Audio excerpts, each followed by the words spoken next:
Good morning, everybody. So excited to be with you all this morning on August 3rd for our book club call. And I'm super excited to be sharing about this chapter. I love this book. So if you have not, if you haven't just continued on, I just had this moment of thinking, hey, Rachel on Facebook Live, am I in the book Facebook Live group? You ever have that moment when you go live and you're like, am I in the right page? Let's see what she says, because I have somebody watching. Well, let's hope I'm in the right spot. If not, I guess everybody can learn about this chapter.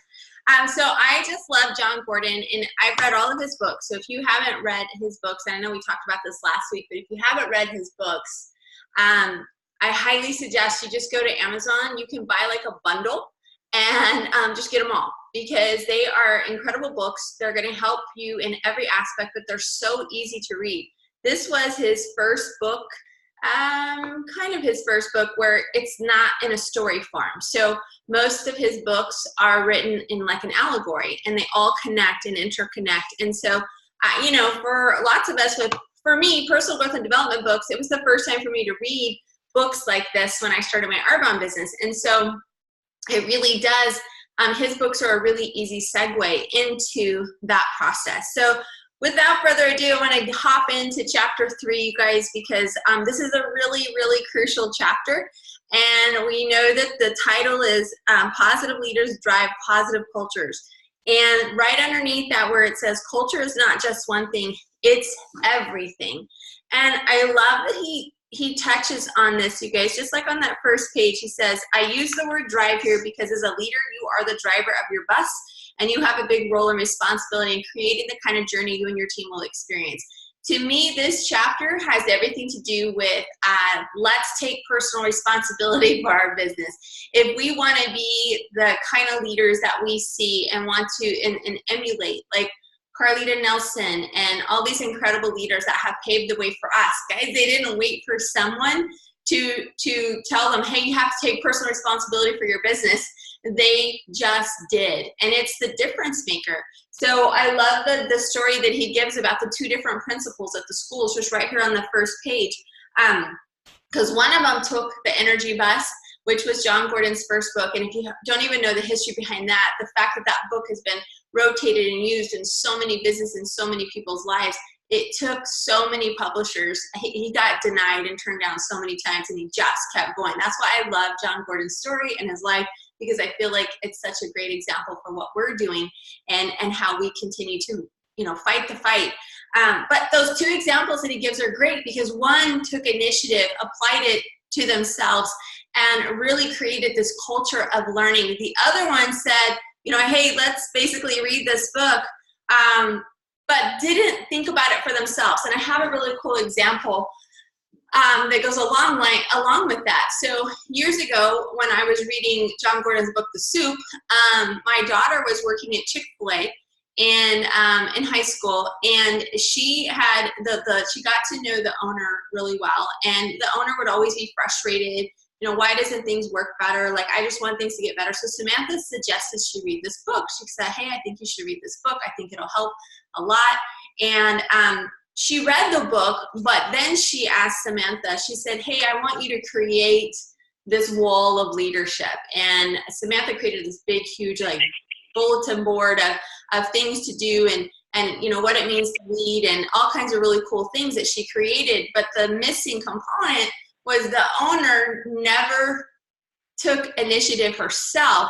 She asked someone else to do that in hopes that she could ride on the coattails of what that person did. And of course, we all know that doesn't work. And that's an example of what he's giving. And if you look at the top of page 16, it's the leader that makes the difference. It's the leader that must drive the culture. And I think sometimes we think, okay, if we just get people to impact, if we just get people to GTC, if we just get people, they're going to fall in love. And don't get me wrong, I believe in that too. Big events are everything. When they fall and they connect to the culture of what's going on at that big event, their eyes are going to be open. But guys, we can create that ourselves too. And the setting and the foundation that we have in our own personal business. I remember when I moved to California, No Dark 100 2004, I had a small team here, and the first thing I did was schedule a meeting.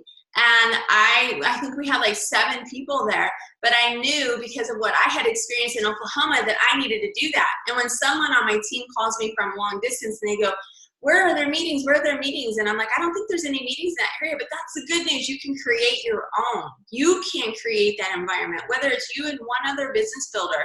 Decide you want to meet at Starbucks and talk either bi-weekly, once a month, or every week.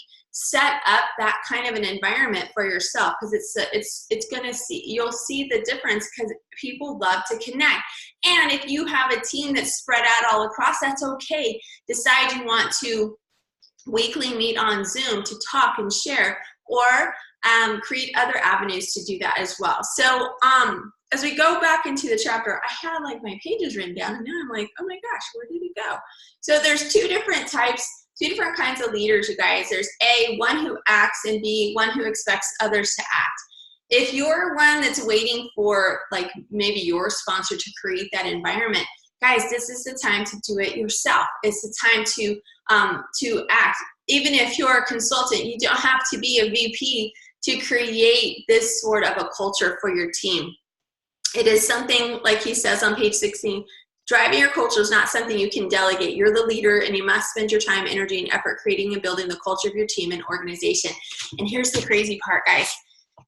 It's really easy to kind of come up with ideas and want to drive culture when things are really good and hopping and feels amazing. The really good or hard test of leadership is driving culture when things are down and when things are up.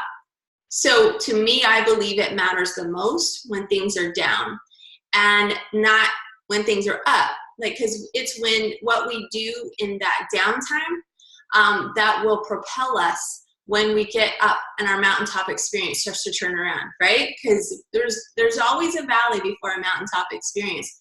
And guys, quite honestly, there's a valley on the other side as well. So great cultures happen when positive leaders know their most important job is to drive the culture. The next thing was culture beats strategy. This is a good one, you guys, because he refers to Apple. He refers to lots of different folks. But we could have the best laid plan. Like we have like the recipe for success that works. It's awesome. It's the best laid out plan. But if we just go and we do but we don't have community, and we don't have anything that fosters growth and leadership and edification and that bonding, then it's just a plan. It's just a plan. And it's just like on the 30-day when we say, I always tell people, I'm like, hey, if you want to go diet and limit your calories, you're going to lose weight. You'll lose weight just by bringing back your calories. But if you want to get to the root of the problem, if you want to figure out what's up, you're not going to do Weight Watchers that lets you cheat and have these days where, you know, the points and all that stuff. I mean, I have a good example of 2 different people in my life. One who's been on Weight Watchers forever, and sure, she's lost weight, but she still has not gotten to the root core of some of her health issues. And then I have another person in my life who did the 30-day, who's gotten the root core, and it's a big difference, and they're like 2 years apart, you know? And so it's all about getting to the root core of what's going on, and that helps drive culture too. You guys, we have to know what we stand for. On page 19, he talks about this. And I love that he gives us 2 questions. He said, I believe it starts with 2 questions. What do we stand for, 1, and what do we want to be known for? Well, while he was visiting this automotive place, he asked several of Rick's leaders what they stood for, and they all said servant leadership. And they said that because that's what the owner stood for, was servant leadership. And they saw it. It would be a hypocrite and a liar if I like stood out all the time and told my team, you must serve, you know, and but didn't myself do it. Like the only way that my team and the people around me will be motivated to do something different is if they see me operating in that way. And that's the worst kind of leadership, guys, because people see it. Like it's not easy to hide if it's something you're not willing to do. If you dig your heels in and say, I'm not willing to grow, then you just need to be okay with where you're at, and quite honestly, you need to be okay with going backwards. So I just want to challenge everybody, if this chapter challenges you and it kind of steps on your toes a little, that's okay. That's good news. If you feel your toes are being stepped on, that means you're getting ready to grow. But here's the key thing. You're only getting ready to grow if you're willing to grow through and past that moment. And I love what they said about Rick. He said he's all about integrity and doing the right thing. Doing what you say you will do and being honest and telling the truth regardless of the situation. You know, one of the hardest things, I was talking with one of my leaders yesterday, and one of the hardest things about growing in this business is how to tell the truth. I mean, not that we want to lie, but how to speak truth when truth needs to be spoken. When there's a hard situation, when it's something that we just have to really share this because this is what's going to help them get over that hump. It's tough, guys, but if we create only a community or a culture of fun and games, and as long as you're around me, you're going to have fun and games, I'm not going to call you out on nothing, like, then we don't have a business. We have to have both, but the key denominator, the key foundational truth that you want to look for in all of that is love. Love. When we love hard, guys, when we love hard, we do speak truth, but it's spoken in love. And it's like my kids. I love my kids. I love my kids. I would die for my kids. I would go to the ends of the world for my kids. I love my kids, right? But I also, when they call and ask, because I've learned when parenting adults, I do not offer my opinion unless they ask. I've learned that the hard way. But even John Maxwell says, don't offer it to your adult children unless they ask. But what's crazy is when they ask, then I share out of love. And I love that. He says, it's a great example when you know what you stand for, decisions are easy to make. When your culture dictates your decisions, you're on the right path to positive results. And the same goes that way backwards. If you feel like you don't know what you stand for, if you don't know your mission statement, guys, I would sit down today and create that. And we're going to get into that in a few chapters as well in this book. But when you know what you stand for, you're not going to spend a lot of time mulling over that one decision. That's what I love. So and more than words in the chapter on page 21 goes right back to what we've been talking about, is just challenging us to live what we, what is that saying? Walk your talk. Don't talk the talk, guys. Walk the talk. Walk the talk. If people get around you in moments and they see somebody different, or for example, like if you are just positive Pollyanna on social media, but in person you're negative Nelly, then that's you're being an actor. I don't know if you guys knew what hypocrite means. Hypocrite or actor and hypocrite are the same thing. We're putting on a show, so it wants to be coming from your life. Again, culture starts with the leader living it and inspiring and empowering others to live it as well. Be positively contagious. And I'm going to share just a couple more things. I'm going to open this up to hear from you guys. On page 22, he says, your team is just as likely to catch your bad mood like the flu, and on the flip side, they'll catch your good mood and be well. Or, I love this, and hopefully you guys underline it too. Are you going to be a germ to your team or a big dose of vitamin C? So that's a gut check. We can literally alter an environment that we walk in. So do we darken the environment or do we lighten the environment? I have gone into many presentations where it was pretty dark, right? Like there were people there not wanting to be there. I've had people come up to me and say, I just want you to know I'm here to help my friend, but I'm not going to buy anything. I'm not going to book anything, and I'm sure I'm not going to do your party. But at the end of the day, they joined my business and booked their lunches and bought their products. So what was the difference maker? I can go into that event and either succumb to the negative energy around me, or I already have my mission statement, know what my path is, know what my plan is, and go into that environment and alter it. No, I can't. I'm not powerful enough to make all the change that's in that room, but I can one little bit at a time. And I'll tell you how, guys. We do it by being interested and not interesting. And for me, it's getting there early. It's interacting and talking. I ask a bazillion questions. I remember one time I had this teenager at one of my events. Her mom dragged her to the party because she wanted her to learn about good, healthy skincare and practices like that. And she was just a closed book. Like she was just downright arms crossed, did not want to be there, was super, super sassy pants. And I probably asked her 100 questions. But you know what? By the end of that event, she was my best friend. She told her mom, when I turn 18, I'm going to join Beth's team.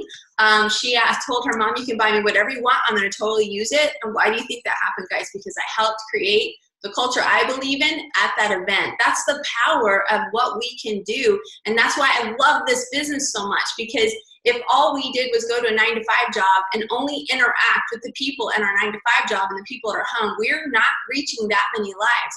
But in this business, we can be in different living rooms. We can be on a Facebook Live that's reaching, thousands of people. We can be in all different environments, and we get to take what we have put as our core culture and pass it along. And we're not forcing it down people's throats, but we start with our attitude, and I love that. And that goes into creating a culture that people feel. And you guys, if we don't invest in the root, if you want fruit, we have to invest in the root. And I love the story that he gives about the falcons, because they have gotten away from that. So on page 25, he says, we know that if you focus on the fruit and ignore the root, the tree dies, right? I mean, how crazy would that be? For those of you who are farmers or you are gardeners, I mean, if we just looked at the apple, pulled the apple off the tree and, oh gosh, you're so beautiful. Like, I'm totally going to work on you to make this tree better. Guys, that's crazy. That sounds like crazy town. If you saw me talking to an apple that I just pulled off a tree that I'm about ready to take a bite out, you better slap me on the face and go, Beth, you just took some loony pills. That's crazy town, but that's how crazy we are when we don't look in the mirror and go, okay, God, what do I need to change? How do I need to be different? If we look at our circumstances and hope our circumstances are going to shift, or the people around us are going to shift, that's just like us looking at an apple going, oh, you're going to make this apple tree so much better. It's already off the tree. It can't even impact the tree anymore, guys. So we need to measure our fruit, because you should do so knowing that it's simply a byproduct of how well you're nurturing the root. Your culture is your root, and your focus should be on the process that nourishes and produces the fruit. Got to get back to the basics, and also be okay with doing something every day, even when we don't see results. Like, he had focused his team on doing the right thing every day. You guys know my husband's a pole vault coach, and he has pole vaulted lots of great kids, including 2 of my sons. But the world record holder, or not anymore, but this one guy held the world record holder for like 30 years. Insane. It was set back in the mid 80s, and somebody just broke his record last year. It was 20 feet and a half inches. Can you imagine jumping that high? But somebody asked his coach, what makes Sergey Bubka so special? And you guys want to know what he said? He didn't say, because when he shows up at a track meet, he's extra special. He said he does the ordinary things extraordinarily well. He says he shows up every day and says yes to practice and does the ordinary things extraordinarily well. You know what that is for us, guys? It's the daily basics. It's making sure we reach out to 5 and follow up with 10 to 15. It's making sure that we do something daily for Arbonne. The hardest part is people want to see results fast, but we have to do it daily to see those results. So say yes daily, guys, and I promise it's going to make a difference. I love what he says at the end. I've learned that you and your team must value your culture to the point that you will fight for it. I've learned that when you create a culture worth fighting for and invest in the people to the degree that they want to fight for your culture and for each other, your organization will have the grit and strength to overcome the challenges you face and become an unstoppable and positive force. And I saw this I was on a conference call with my daughter-in-law's, a Zoom with my daughter-in-law's team, a lot of her leaders. And as each one shared their goals, each one cheered for each other. And as each one went live on their page, each one cheered for that one. Oh my gosh, and we're going to get to region. And then we're going to help this one get to region. And that, my friends, is how we create and stir up the excitement of what this business is. But I'm going to stop, and I want to hear from you guys. How did this chapter impact your life? Would love to hear. And I know on Facebook Live, I need to turn my phone around. Okay. Anybody want to share? Don't be shy. Hey, Beth, can you hear me? Hey, Nikki. Yes. How are you? Okay. I just started reading the book yesterday, but in chapter 3, that's what we're covering today, right? Chapter 3. Okay. Yes. There was a particular part that really stood out to me and just kind of lit me up and reminded me how crucial our energy is and what people are feeding. So I wrote down the notes, and it says, when you have a feeling in your heart, it goes to every cell of your body and then outward. So so people up to 10 feet away can sense the feelings transmitted by your heart. And that, like, I don't know, it just reminded me of so much. There's so much power in the energy that people feel from us. And I don't know, I just thought it was powerful. I agree. That is. Thank you. Mm-hmm. That's how we darken or lighten a room, right? That people can tell. Who else? Who else would like to share what this chapter shared with you?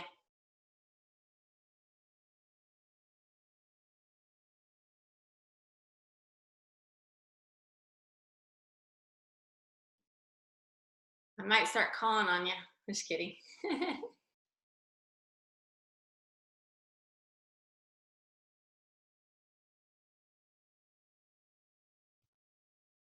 I'll share. Okay, awesome. So at this point in my life where I'm absolutely rebuilding everything, including my team, this book is just, I still have morning voice. I don't think I've even talked yet today. Everything is all brand new. So this is just like an incredible way to look at, doing this all over again, even though it's my 5th year. And like they say with the bamboo tree, it takes it 5 years to grow, and I have one person who does a little bit of work on my team, and I'm grateful for her, but I still just reach out to her and love her where she's at.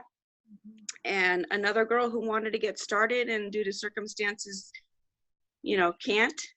So I still reach out to her and just love her where she's at, and I invited them both to this. But this book has just been like a whole new beginning. Everything about it, how to just maybe do things differently like I've never done them before. I love that, Amy, and I'm so proud of you. I'm glad you're here. Thank you. I'm really happy to be here. Like literally really happy to be here. Yeah. Thank you. Who else would like to share? Anyone else? I'll share, Beth. The part on page 23 about when it was talking about positive contagiousness. Yeah.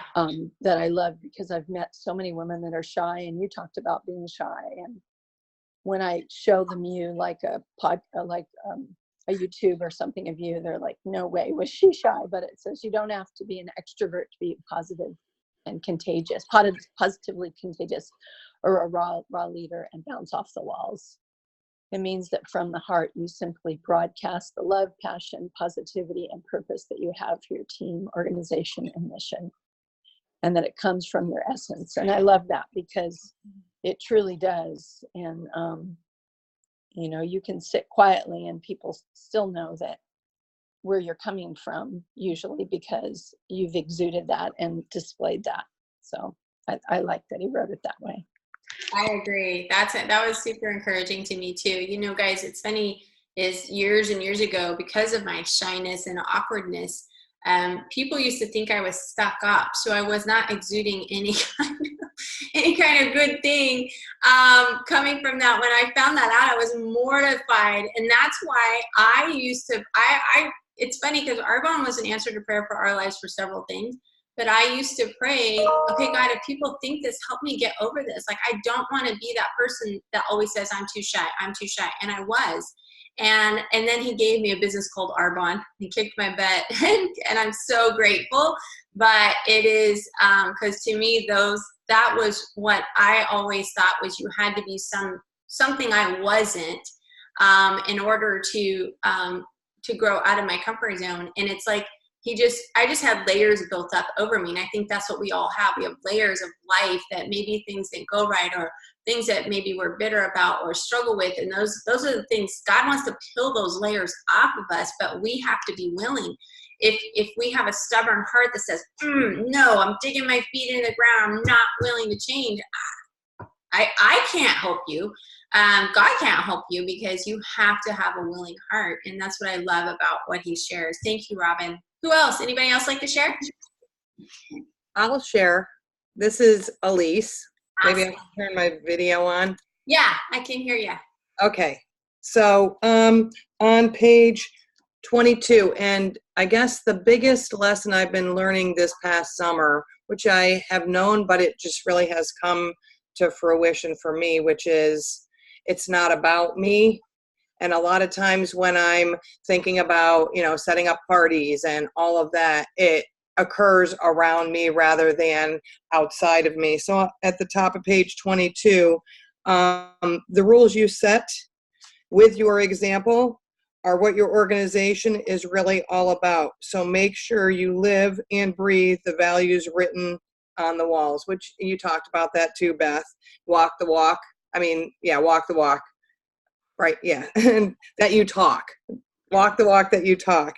And show the world you are on a mission. That's so powerful to me, because that is really what Arbonne is all about. And positive leaders know they can't do it alone.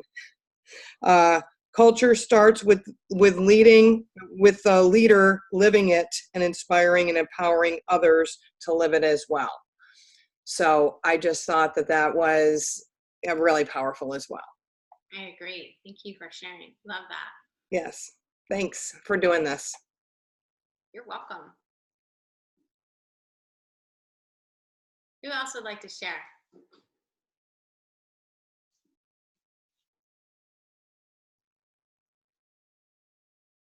See if anybody shared on live.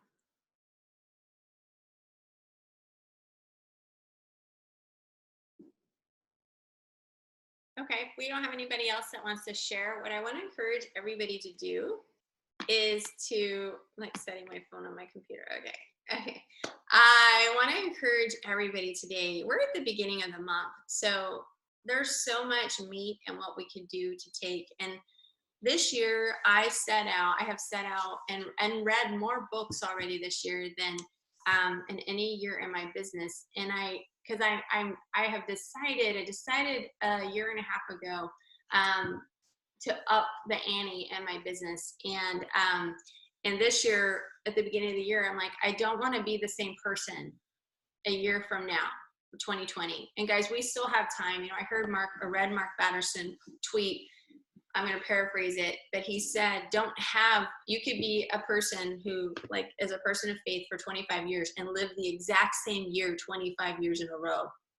Oh, that hit me. I don't want to be the person who lives the same year out 25 years down. I'm going to be 50 next year, and I want my next 50 years to be better. And I want to be like John C. Maxwell. When I look at him as an older guy, I'm like, that's the way to grow old, right? We want to grow old better, not bitter.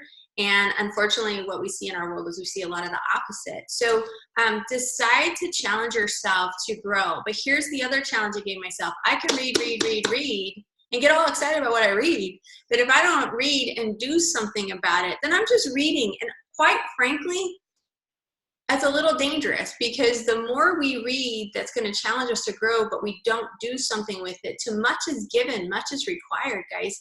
To me, that's accountability that I'm not being a wise steward with. So remember, when you're reading, this is wisdom that this author is imparting to us to take and go and run with it. So I challenge all of us, don't let this chapter do something today about it. Create the culture that you want. Draw out what you envision it to look like. Get your journal out. Write some things down. Talk about your future team. And I heard my daughter-in-law share with her team the other day, and she said, I want you guys to draw your name in a circle and draw 3 lines from it and draw 3 empty circles. So those 3 lines are 3 empty circles. And she said, these are people that you haven't met yet. I want you to pray over. Draw a big circle around it and pray over that group. And as we step out in faith to create a culture within us first, but then to create what we're going to have in the future, we have to be forward thinking. And so I'm so excited, you guys. We have incredible low-hanging fruit from Arbonne this month. So much out there. But I just feel honored and blessed to be with you guys on this Saturday morning to start our month off right, to start our day off right. So I just wanted to leave this with you guys. Go out there and make a great day.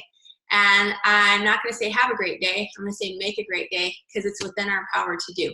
Love you guys, and thanks for being on with me. Thanks, Beth. You're welcome. Who is that? I hear someone. we're doing a little bit of respite care for a friend. Aww. And I went to the park to try to hopefully be on the call then. Yeah. They their pants. She did not send me a diaper or wipes, so I was literally in the backyard hosing him down. My husband's working nights. He's sleeping. You can't